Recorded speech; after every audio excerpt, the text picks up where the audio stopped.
Good morning, everyone. Thanks so much for joining today's session. It's great to see that we have so many people registered. I think I might just wait another minute or so because uh, we're waiting on a few more people.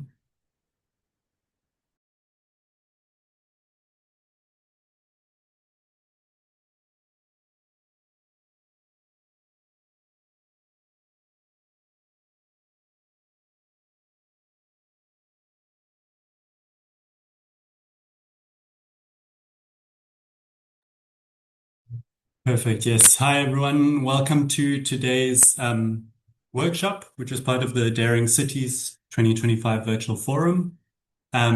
Today, we want to focus on tools to design more equitable municipal climate subsidies as a way to contributing to a more socially just climate transition more generally. I am very pleased to welcome a number of guests today. So I will kick off today's presentation talking a little bit about equitably social equity work in general, some of the major advocacy initiatives that we have around just and cohesive transition, and then talking a bit about the Include project through which Rebecca and Björn have been working. Then I'll hand over to Rebecca to talk a bit about the Climate Equity Toolbox, which she co-authored with all of these recommendations for inclusive subsidy programs. We'll have a brief workshop exercise to get everyone a bit more engaged to discuss our different experiences. Then back to Rebecca. And then after that, I'll be happy to hand over to Björn Ahos, who is a project manager at the Green Capital Agency at the city of Essen. And he will talk a bit about the work we've been doing to try and help make their cargo bike subsidies more inclusive. And then hopefully we will save a bit of time for the end to have some clarificatory questions for Rebecca and Björn, but then also just a wider discussion, because I'm sure we've got lots of interesting perspectives and experience in the room. Yes. Oh, before I forget, the session today will be recorded, so I hope that's fine with everyone. Yes, so here we have a QR code for a little Mentimeter. We want to quickly see who we have in the room, where people are joining from, and then as a second question, how do we understand social equity? Because this can be a slippery definition.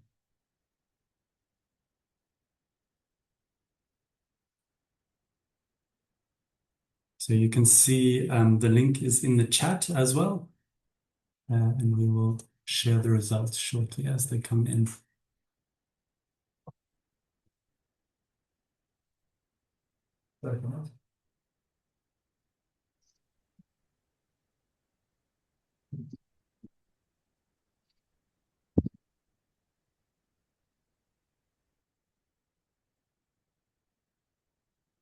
All right, so I'm seeing primarily Europe represented. Charles from Rwanda is the one African representative at present. Welcome, Charles. We've got a few people from Asia, which is great because it's a difficult time for them to be joining. And then one or two North Americans as well.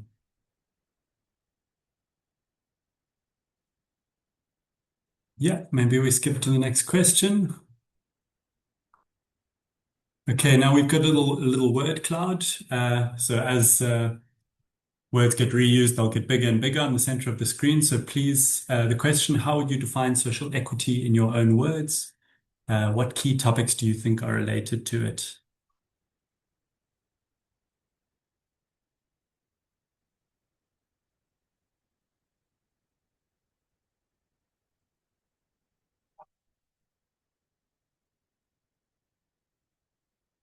Yeah.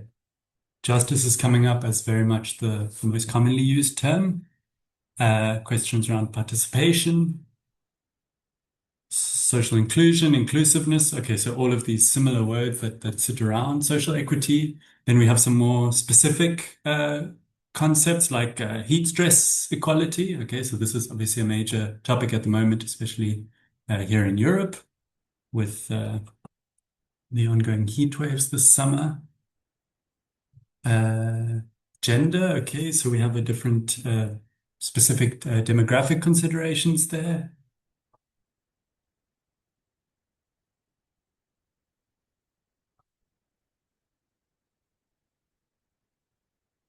Quality, inclusiveness, fairness. All right, maybe we can skip ahead to a bit of background about Eclay's work on the inclusive climate action topic. So just to set the scene, I thought I would talk a bit about the justification, why we actually need to make municipal climate action more socially just than it often is at present. And then, like I said, talking a bit about our advocacy programs and specifically the Include project, which is this German project funded by Stiftung Mercator, in which we worked with a number of cities, including Essen, on inclusive climate action. So if we skip to the next slide. Uh, yeah, I think what we've seen, few of us, we work full time on this topic of equity and justice in climate action. And you would think on the face of it that it's an uncontroversial topic, that climate action should be inclusive and accessible to all. But it can often be quite a surprisingly adversarial and debated question because, I think often people ask whether the focus on vulnerable groups in climate action isn't maybe sometimes distracting from uh, sort of groups that might be more larger emitters, and potentially also the point that these groups might not always have the time to actually really engage in these programs anyway. Um, yeah, like our response to this would be really that we see at present that climate programs often reward high consumption behaviors. So this kind of directs attention, but also in the case of subsidies like funding programs to affluent populations, so people that already have money. So there's a sort of inherent justice issue here.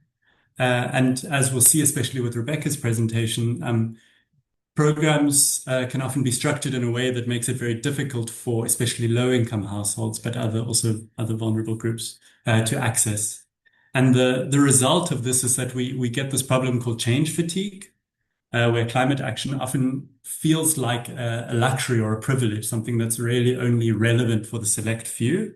And that's really an issue because we need to create an approach that is relevant for the public at large, because we all need to get on board together to meet these ambitious climate targets that are currently being set.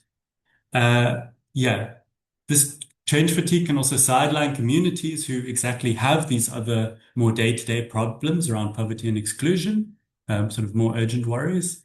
And what we see is that this often can deepen societal divides and increase resistance to climate measures. And we see often that it undermines political continuity. So we'll see climate policies coming in, and then these being used as a lightning rod to beat the public parties over the head with, and then the parties will get voted out. So you have the swinging back and forth, and what this creates is climate action that isn't kind of cohesive and long-term sustainable. Um, yeah, and then finally, the biggest issue is actually that, ironically, these kind of climate actions often have major co-benefits. So they could really provide other solutions for disadvantaged and low-income communities. So the energy crisis in Europe is a good example. Often we see low-income communities living in areas that have the worst pollution, etc. So really, if we can focus on these co-benefits, we can create a more all of society approach. Next slide.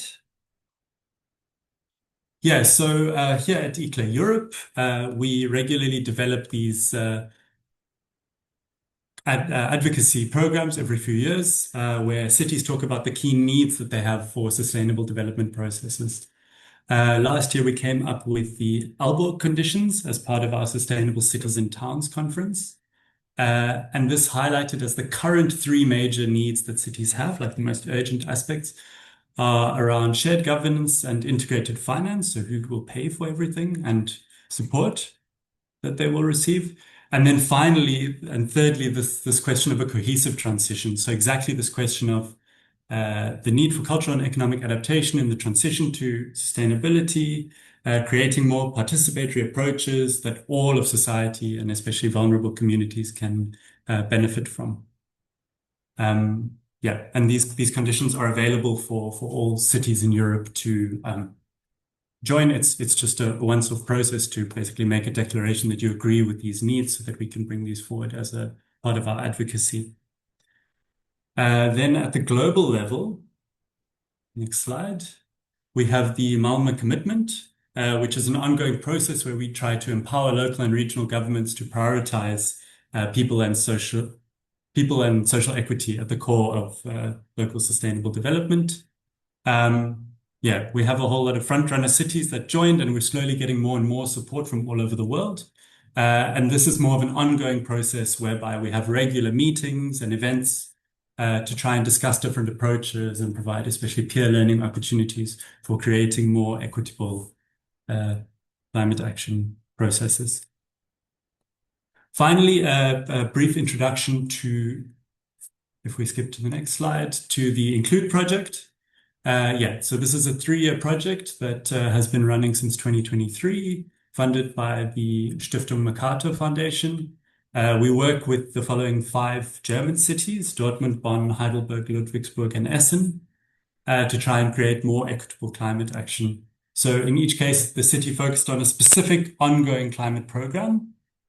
And we worked with them to do small little acupuncture changes and tweaks to try and think about how this could really be made more inclusive for different marginalized groups. And now we're getting to the end phase of the project and asking ourselves about how we ensure, like basically do some analysis and then also ensure wider municipal uptake. So within the municipality, but also doing these kinds of events where we bring our learnings to the wider public and the global community. Next slide, please. Now, I would like to hand over to my colleague, Rebecca, to talk about the Climate Equity Toolbox and yeah, some of the steps for ensuring more inclusive municipal climate subsidy programs. Over to you, Rebecca. Hi, everybody, and thanks, Daniel, for the introduction. My name is Rebecca Wessinghage. I work at the equitably World Secretariat, also collaborating with Daniel and the team in the Include project, also working on the Malmö Commitment and different projects and initiatives that are focused on equity, social justice, and yeah, topics in this area. I think before we go into the specific subsidy-related topic of the day and dive into the toolbox that we're wanting to learn about, let's discuss a little bit or reflect a little bit on what actually equity means. We had this nice introductory exercise where, yeah, you brought your associations with the term. And I think as much as many aspects were quite relevant, we could also see, and that's something that we also perceive in working with municipalities, that very often the concept of equity is not so self-explanatory, and it's not really clear what it actually entails, specifically if we're also working with different language areas. So based on a lot of work and examples that we have been engaged in with different cities from around the world, we have developed a so-called social equity framework that breaks down this concept of equity into 3 quite concrete dimensions. They can help to kind of integrate equity concretely into municipal programs, but also to reflect on and assess kind of equity opportunities and risks when we're setting up activities. So I just go through the different aspects very briefly, and you'll also see the link to a comprehensive publication in the chat where you have a lot of, you know, hands-on examples on all of the dimensions and sub-dimensions that fill it with life. Yeah, so as we can see also from the Menti exercise where we had the different aspects, and also from a comment that we had in the chat on access to health, education, technology, etc. The first and very central aspect we see is access to resources and services to ensure fair distribution. And here we can see factors that are limiting access to resources and services can be based on the specific part in a city people would live in, This can be due to demographic factors, for instance, related to age, gender, language, and others, and also to economic factors. So sometimes people are just not able to afford access to certain services in terms of, the ways they would need to undertake, or whatever it needs to benefit. Then the second aspect would be on participation. So here actually the structural involvement of residents with a specific note of engaging underrepresented voices and disadvantaged communities. And here we have broken that down into the aspects of representative participation, meaning to ensure that all parts of the population, all of the groups that we might have been reflecting on with regards to the demographic axis, are actually engaged and included. The engaged participation is more talking about the different, like the process of engagement and different channels to collaborate with communities and local populations. And the aspect of collaborative participation is about cooperating with existing initiatives, so civil society groups, grassroots initiatives that are already, present in the city, and making sure to empower and strengthen also their efforts and work. And the third aspect relates a bit more to the just transition in the traditional sense. Here we call it opportunity, talking about employment, education, and market opportunities. Employment is about enhancing and supporting different employment opportunities for the groups and areas that we have spoken about. Education is about the training and upskilling programs that a municipality might offer to support. And the market opportunities is about supporting, creating, enhancing the market conditions for sustainability related sectors to emerge and have more job opportunities in that sector. So this is specifically related to the just transition and what we can do to support it. The very first step, please, I would like to stay with the slide just for 1 second more. The first and central step for this would be actually a recognition of local injustices, rights, and responsibilities, meaning that we actually need to acknowledge that inequality exists and that we're actually making a commitment to address it. And through kind of the work that we're doing, we can kind of receive support, but also enhance existing community assets, such as culture and heritage, existing social networks, and local capabilities that might be quite diverse and unexpected as well. Yeah, so thanks. I think now we can move to the next slide, where we reflect specifically on the topic of today, the subsidy programs and their role in climate action. So on the path to sustainable cities, municipalities rely on investments in specific sectors, the built environment, energy sector, public transport, infrastructure, and the creation of green and accessible spaces. Here, the establishment of municipal subsidy programs, for instance, related to solar and PV installations, electric bikes, or energy efficient devices, can support private households to make investments that foster a more sustainable lifestyle. As much as these programs can be of help and support in reducing emissions and supporting the path to low emission cities and communities, we also... Excuse me? I think someone was unmuted. I think you can I see. Okay. Thanks. Then please move to the next slide. So I think we have identified a few risks related to unjust distribution in such subsidy programs. So the first one would be related to something we call the deadweight effect, meaning that subsidy programs often target and strongly benefit affluent households and populations who have larger carbon footprints. But if we target these more affluent populations, we also risk of funding or co-funding investments that would have been made anyways. So for instance, you have a cargo bike and a household has the plan to purchase a cargo bike, but they'd be happy to receive some extra support from the municipality, but necessarily this would be actually necessary and needed for the purchase. So this is kind of the dead weight effect.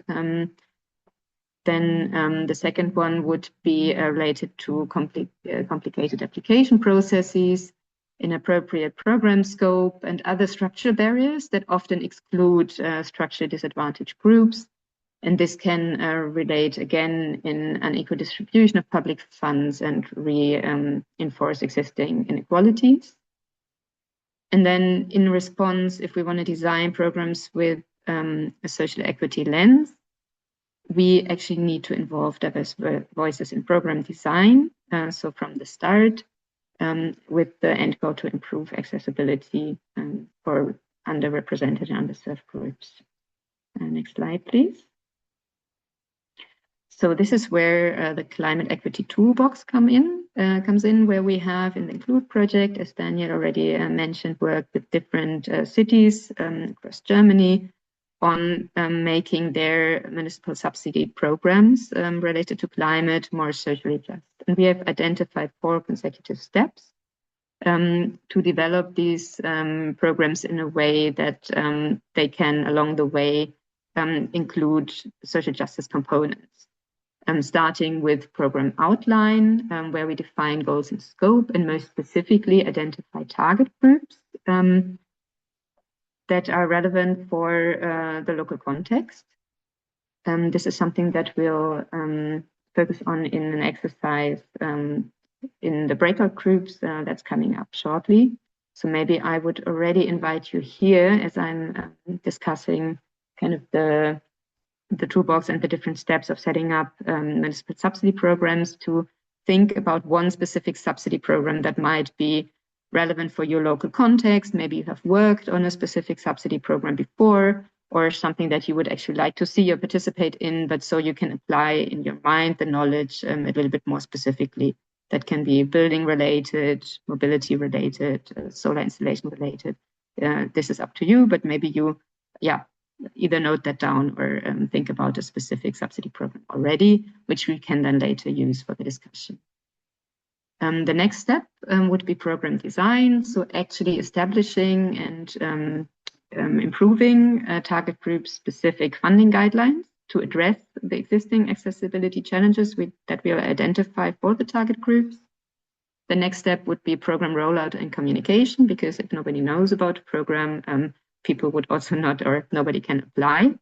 So here to ensure information is shared effectively and the application process itself is straightforward and easy. And the last step is on program assessment and review, making sure that we're monitoring progress and also using that information to constantly review, refine, and improve the program. Today, we will focus mostly on steps 2 and 3, with some reflections now on the outline of the target groups as follows. So we can look into the next slide. So the first step about defining goals and scopes of the subsidy program, we recommend a systematic and inclusive approach, meaning to define overarching goals. Here reflecting on obviously economical and climate-related ecological dimensions, but also already about the social dimensions. So what would we actually want to achieve related to specific groups in the city, and specifically also reflecting on who might benefit related to disadvantaged and underrepresented groups. Then clarifying the geographical scope. So are we focusing on the city as a whole or specific districts, and also the specific target groups? I'll come to that in a second. And the third aspect would be then securing financial and political backing, something that we've seen recently, that subsidy programs are at risk if the financial security in kind of current critical times is not a given. So it can help here to liaise with other relevant departments and also municipal stakeholders that are in favor, to kind of find and also benefit from synergies is strongly recommended here.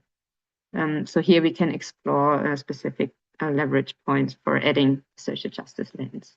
So next slide, please. Here I come to actually the perspective of local communities. And we have mentioned the kind of abstract term target groups before. So to fill this with life a little bit, target groups in our work that we've seen that can be relevant is obviously low-income households. As we're speaking here about financial supports for subsidy programs, people living in disadvantaged neighborhoods or certain geographic areas in the city, tenants, as they might have not as much leverage over improving their living and building situation as actually owners of houses and apartments, families and single parents, senior residents, people with disabilities or limited mobility, and then communities that are facing other forms of social inclusion that depend on the local context. These different aspects can obviously correlate and intersect. So this is also something to really reflect on before we set up a subsidy program in relation to the local context.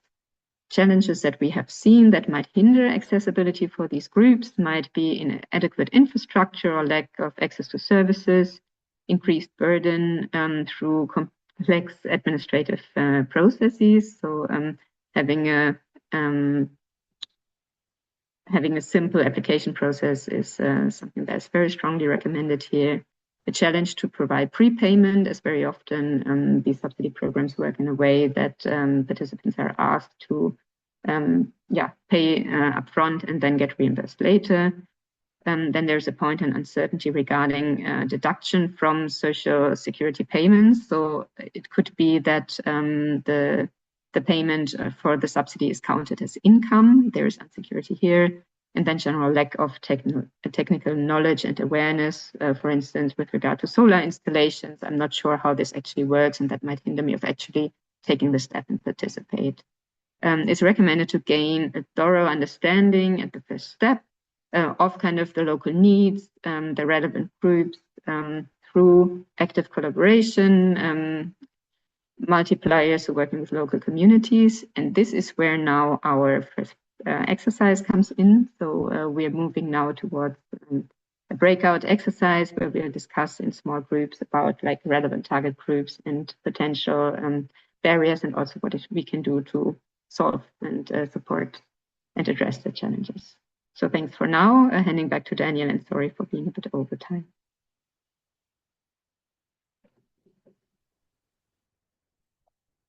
Next slide. Yeah, so as Rebecca said, we're going to do a little workshop exercise now to avoid information overload and make this a bit more engaging. So yeah, exactly. It's amazing to see that we've got such a global audience today, and we'd love to hear about, especially from people working in different cities, what the target group needs and challenges are in your particular cities. So if we skip ahead, we will be putting everyone into breakout groups. And basically, we will have 2 steps with 4 questions. So the first one will be to reflect a little bit on the specific program scope and target groups. So the questions there are: select one concrete example of a municipal climate subsidy program. I think if you don't know of one, you could also think of a theoretical one. You know, I think we can imagine what these subsidy programs should look like often. And then let's think about what often excluded target groups could really benefit from this kind of program. And then in the second step, to reflect a bit more on the structural challenges to accessing these kind of subsidies. So think about the factors and potential barriers which may hinder participation, and then how can these be overcome and accessibility be improved.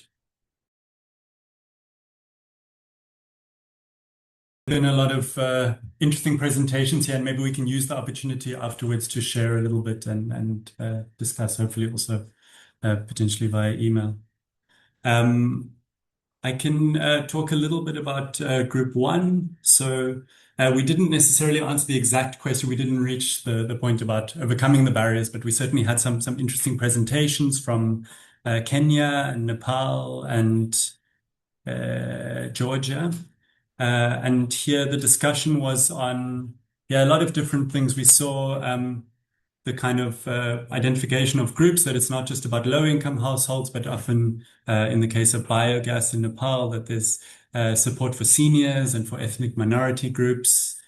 In Kenya, it was the case of rural communities in Kisumu, youth, women, and students. And we talked a lot about the kind of co-benefits that can be had from these policies that we really see, for instance, in the example of Lake Victoria, that climate-friendly policies can really decrease air pollution and water pollution very quickly. And interestingly, the discussion went very much towards the question of private subsidies, because I think in a lot of parts of the world there isn't sufficient public funding. So we had some questions about support from the private sector. We had a Nick Antony, a philanthropist, doing his own regular funding and talking a bit about the difficulties that he's sometimes had there. And yes, Nick, I don't know if you want to just for a minute quickly talk about this question of how you're not just providing funding, but also the educational aspect. Are you there, Nick? Yeah, thank you. Thank you, Daniel. Hello, everybody. Nice to be here today. Actually, I was going to be just a fly on the wall. I work in places where subsidies are generally not available. I teach skills around the world, specifically around waste management as a way into community engagement, reducing pollution, minimizing plastics, changing the language, etc. I do a lot of work top down with the OECD, with UNESCO on ESD, with the Paris Peace Forum, the Plastics Treaty. But what I see where the rubber meets the road, where there are local communities impacted by these issues, is that it comes often down to skills and education rather than necessarily capital and subsidies. So I've been developing a program for teaching skills on a global basis, but the issues that in particular Stephanie talked about earlier with access, participation, and openness is very apt to some of the problems that we face in education. So standardizing information about some of these issues before they get to the subsidy level is something I've been working on and finding, a great deal of issues around trying to do this on a global basis. So yeah, a very interesting discussion. Thank you so much. Thanks so much, Nick. And I think also something very important to bear in mind, this whole question of a wider enabling environment rather than just making sure that money alone reaches communities. Yeah, unfortunately, there's no time to present all of these different projects. So we're going to have to go back to the main presentations. Rebecca, do you want to talk us through a little bit more about some of the findings from the toolbox?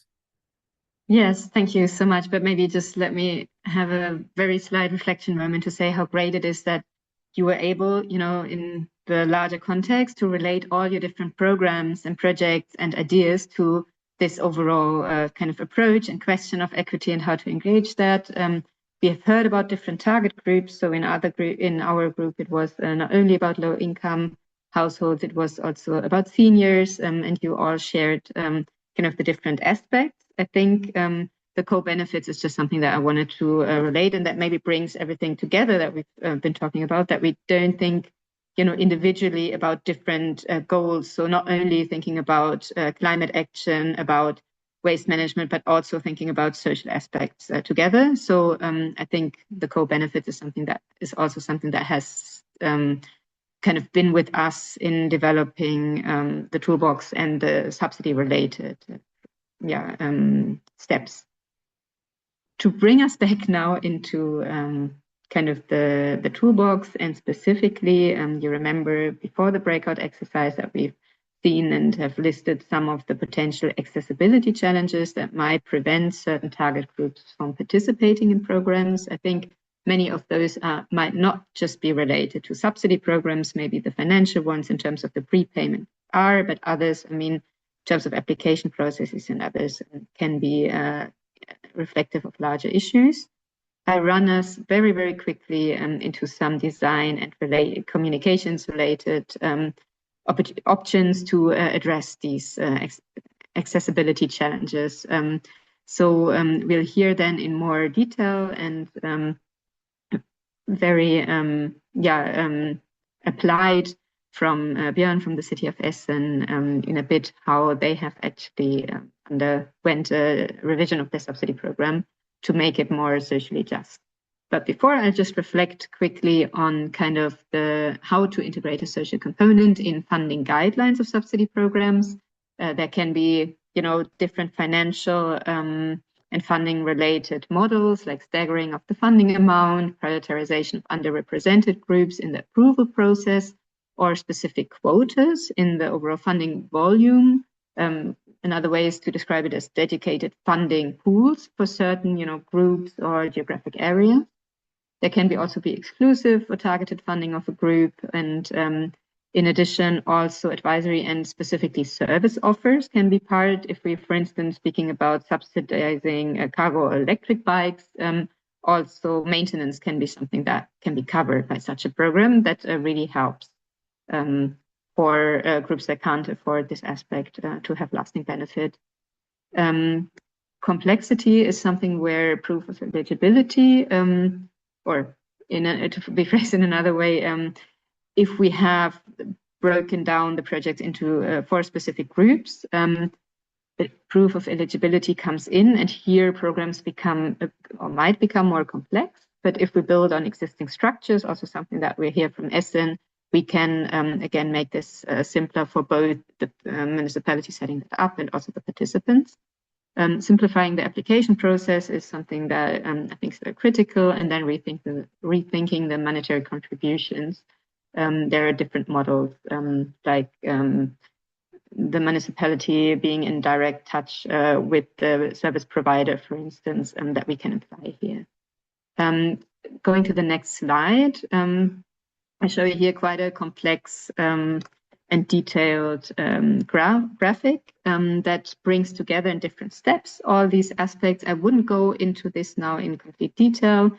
Again, feel very invited to look at the toolbox, where you not only find this graphic, but also a very detailed description. This summarizes just the different target groups and ways to address and improve the accessibility challenges. As you can see in the overall setup of the funding structure, we call it social component here, proof of eligibility, application process, and then disbursement, what I was talking about earlier in terms of the financial contributions, where we can have contracts to local service providers, vendors, installment-related payments, or vouchers, etc. Evaluation and monitoring is just something that will be and is currently ongoing, very important. And I think I'll leave it as that and just go into the last slide that I have prepared in terms of the outreach and communication, where I think these are also aspects that are relevant also beyond subsidy programs, where we think about inclusive communication to reach different target groups and people that are usually not so engaged with the city. So important aspects here would be simplifying language, providing translations into locally relevant languages. Also here, maybe making sure that not only the most used foreign languages are taken into account, but the ones where people speaking that language might not be able to understand and speak the main language of the municipality. Providing engaging outreach materials means that we also want to think about the specific target group that we're reaching, and maybe not having one solution fits all, but having specific and tailored outreach. Establishing two-way dialogue formats, making sure that we also address and understand kind of the local context and realities. Utilizing a diverse mix of channels, and we've seen that the digital processes and channels can be a strong opportunity to increase and simplify access, but it might also exclude certain groups as kind of senior citizens and others. So using diverse channels here, one finding in include is that for some groups, printed flyers that are distributed at specific households might be something that are still very relevant and useful as an outreach tool. And then partnering with trusted community ambassadors or multipliers to convey messages, so to tap into existing local networks and not, approach communities only from the city, but together with people that are actually already working in the specific district or community. I think this altogether might increase the accessibility. And again, here there is more information and more detailed breakdown in the Actually Towards publication. I would stop here, I think, and you have been waiting to hear this all applied from Björn from the City of Essen. So I'll hand over to Björn to run us through how the cargo bike subsidy program in the City of Essen has been renewed and upgraded in terms of social justice components. Thanks, everybody, and Björn, this is over to you. Thank you very much. Hi, everybody. My name is Björn Aus. I work as a project manager at the City of Essen, the Green Capital Agency, with a staff unit for climate and sustainability in the City of Essen. Next slide, please. The City of Essen is located in the heart of Europe. It's a city of 600,000 inhabitants in the metropolitan area, the Ruhr area, with around about 5 million inhabitants. Historically, it was one of the big industrial regions in Germany and Europe, very much coined by steel and coal industry. And on the left, you see a photo of our coal mine Zollverein, which is a UNESCO World Heritage, which was closed like in 1986. And since then, we have a lot of transformation processes going on, which developed the economy in more service-directed direction, but also helped a lot to improve the quality of life because the means of the environment became healthier and the region became greener, and so overall the life quality improved. Next slide, please. In general, in Germany and also in our city, the traffic sector is one of the big challenges for climate protection, where we still have the highest emissions. We reached a lot of improvement with more efficient cars, but as the cars became bigger and more in number, there's almost no reduction in the last decades in CO2 emissions. So there's a lot of work to do still. And what we're doing with our climate action plan is, for example, we implemented a cargo bike subsidy program. And with the help of the Include project, we could strengthen the focus on social justice in this program. We implemented a bonus for families. The bonus is staggered by income, and also implemented a bonus for social support recipients. We made it possible to have to people get rate payments, make leasing possible, and for people which have lower incomes and get social support, it's possible to send the funding directly to the retailers, so it's not counted as income for these households. And then also we implemented a digital application tool, so it has become easier and faster for citizens to apply for and get the funds. And then the Include project also helped us to work on a study to evaluate our cargo bike subsidy program in order to get more insights who are the people which we are reaching with the program, and then to target better, improve the integration of socioeconomically disadvantaged households. Another point was to improve the target group specific communication of the cargo bike subsidy program, which is still a point to work on in the future. Next slide, please. We started in Essen with our cargo bike subsidy program in 2022. In 2024, the program consisted of the following points. We provided the subsidies to private citizens living in our city. We're funding cargo bikes with at least 140 kilogram loading capacity in order to transport kits or goods. And we have a support rate of 20% of purchase price.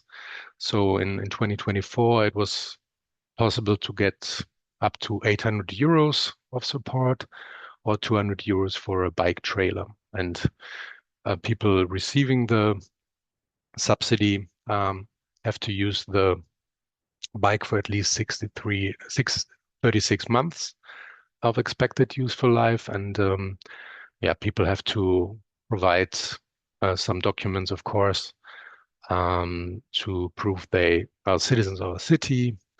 And then, of course, they have to prove that they really bought a bike. And as I mentioned, the application can be done on our webpage. Next slide, please. In the first years, from 2022 to 2024, we could subsidize around 400 households with the subsidy. 3 or 4 were cargo bikes, and 25% were bike trailers. So around about 200,000 euros worth of subsidies were provided.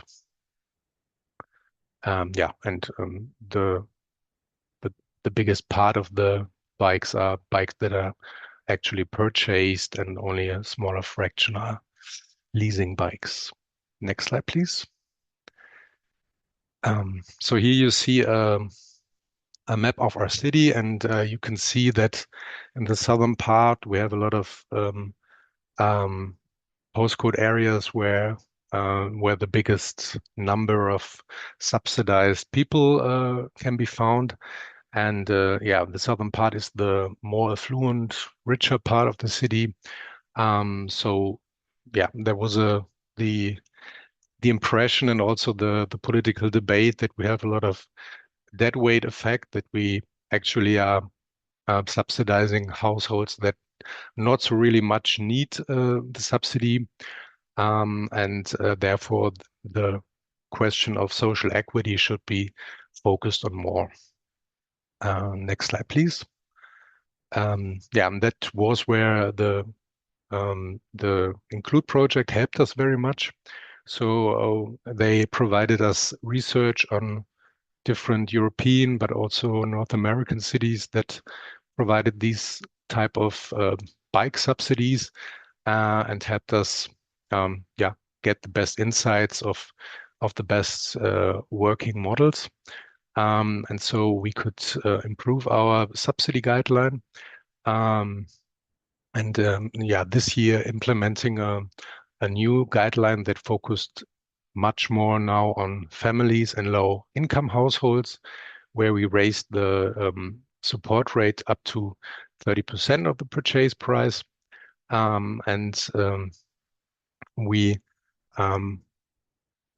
implemented a family bonus of up to 100% bonus staggered by household income, and a social bonus of up to 100% for people getting social support.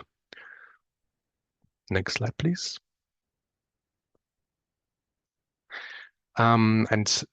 We used a model which is also used in the city of Aachen, where we have these kindergarten fees. When you put your child in the kindergarten, you have to show show your household income, and then we have classes of household income, and depending on the income, you have to pay a fee for kindergarten.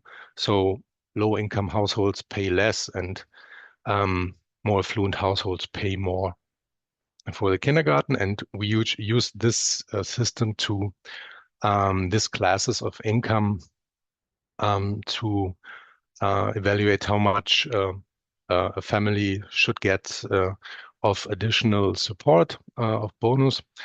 And so it became more attractive for families and social support low-income households to apply for such a fund.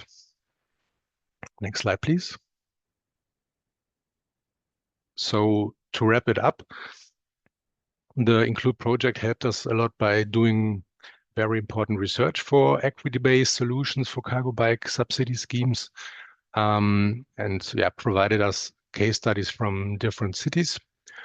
With the results, we could successfully develop and implement a new subsidy scheme where we focused more on subsidizing families and low-income households. And we're still with our research partner from the University of Essen. We work on a small study to evaluate this year's program, which after 3 months and 50,000 euro of budget was successfully stopped in July because we don't have a budget anymore.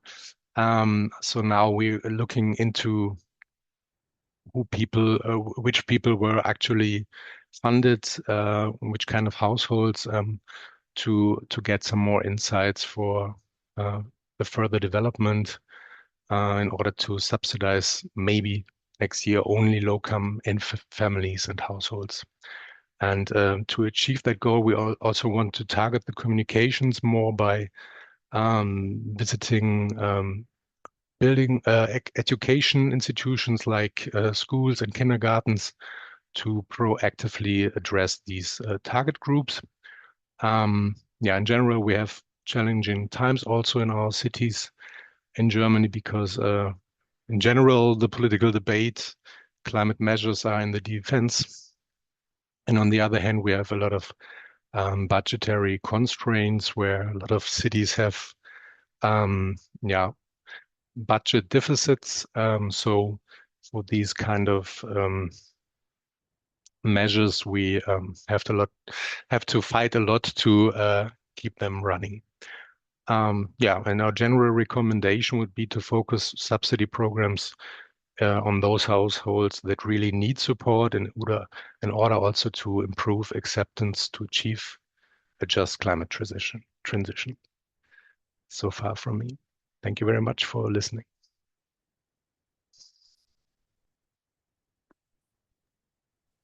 Thanks so much, Björn, for that excellent and very clear oversight of all the changes you've made. I think you were sort of our guinea pig, so we're very curious to see what the results are from that study that you're doing, how successful the changes have been, especially when you see this map with the really clear divide between the north and the south. Yeah.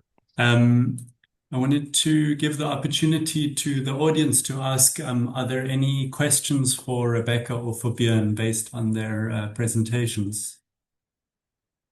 Now is the time. Unfortunately, we're a little bit behind time, but yeah, we've got a few more minutes to discuss things. Any questions from anyone in the audience?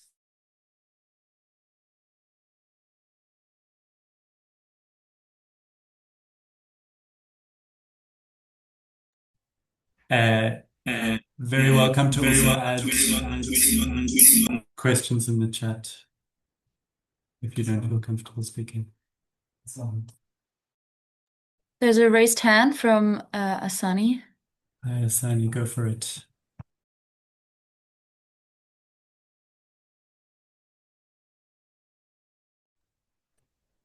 Asani? Hello? Hi, Asani, we can hear you.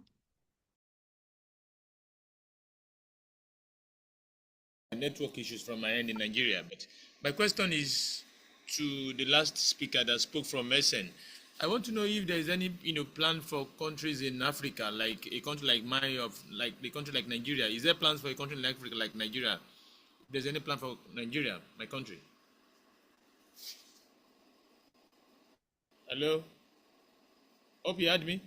Yes, we can hear you. I don't know if Björn has anything to add here, but Björn is speaking from the city of Essen. So that is a funding program that is specific for the city in Essen, unfortunately.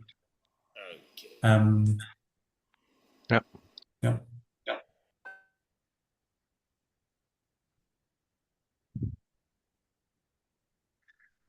Yeah, there's also the question in the chat, where does the funding come from? In our case, it's our municipal city budget.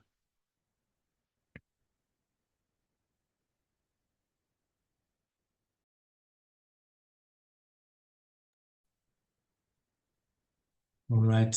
If there are no other questions, I wanted to ask Björn a little bit about the barriers that you've had to making all of these changes in the city of Essen. So really interesting and clever to see the way that you use the proof of income for the kindergartens so that people didn't have more burdens and challenges to prove how much money they make. Were there any other challenges that you faced in this process with the changes you had to make? Yeah, in general, still it's a bureaucratic issue because people have to get the bonus. They have to provide some proof.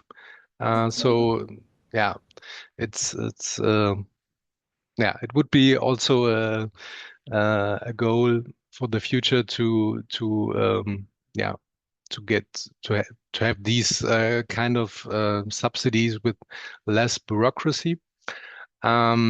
So it was even more complicated now for people to get the bonus who are from low income background, because they have to prove more. Yeah, but in general, the thing where we are struggling most at the moment is to keep these type of subsidy programs running in general because of the budget constraints. So in general, we have a lot of debates. On the one hand, you have the progressive and left-leaning part of politics, which are calling for more social justice, and then you have the more conservative politics, where when you do more social justice, they criticize communism. So that's the range where you have to convince people. Yeah. And of course, and maybe I can also add that the starting point also in Germany was that there was from the federal government, there was a huge subsidy program for electric cars. And there was a lot of debate in cities that people said, okay, it's okay to subsidize electric cars, but why don't we subsidize also electric bikes, which in cities are the way better method to reduce And emissions. how did the electric cars program do in Germany? Well, a lot of people use it, but it was then stopped. No, but I wanted to say that because of that, many German cities then implemented their own cargo bike subsidy programs Because I think a lot of people are losing their jobs at the moment, working in the electric car industry. Is that not correct? Yeah. Okay, that's the general debate which I now because we can were answer. talking about equitable green subsidies, and how is it equitable when all these big industries got all the money to make those cars and now they're firing people? Yeah, that's not very good. So, it's definitely a challenge, but maybe something that's for beyond the scope of this. It's the challenge that we had at the team as well with the green subsidies and their distribution. I think what's more interesting from the point of view of this is that the e-vehicle subsidies are an example where if it's also a percentage where they will pay max 20 or 30%, then again you're really subsidizing only the people that can afford to buy a car. So again, it's If you're sending a lot losing of your job, subsidies. you're not really going to buy an electric car, you know? No, I think we're It's not misunderstanding really each other. This is subsidy not. is not like an I don't think we have the scope today to talk about a just transition in the job sector. It's definitely a huge concern, especially here in Germany, but it's not something that we work with on a daily basis. maybe electric bike subsidies is slightly more equitable in that aspect. That's what I'm saying. Yeah, absolutely agree on that. And there are also very good examples in Europe, like the city of Grenoble, for example, which have a much broader approach than we have. And they subsidize all types of bikes. Doesn't matter if electric car, electric bike, or a normal bike, whether it's a used bike or a new bike. They provide these kind of subsidy for all citizens who want to get any kind of bike. And so this is really effective to get a lot of people on bikes. And I think in general also a not very expensive method of subsidizing climate measures. I've just had the message in the chat that we need to wrap it up because we're already slightly over time, unfortunately. If we go back to the presentation, I thought this was a nice chance. There have been a lot of questions about some of the publications that we've been presenting today. So this is the main one, the Climate Equity Toolbox, which is specifically about subsidy programs. It's been posted quite a few times in the chat. I don't know if someone wants to quickly post it again, or you can use the QR code there. And then, yeah, there we go. Thanks, Jonas. And otherwise, if we skip to the next slide, I would say this builds on a lot of the work that we've been doing with other publications in the last year or two. And these can all be found at our sustainablejustcities.eu website. So this is a lot about applying equity more broadly in climate, ways that governments can work with civil society and community initiatives, and also about public participation processes, which are obviously also very helpful for getting feedback in climate activities like subsidies.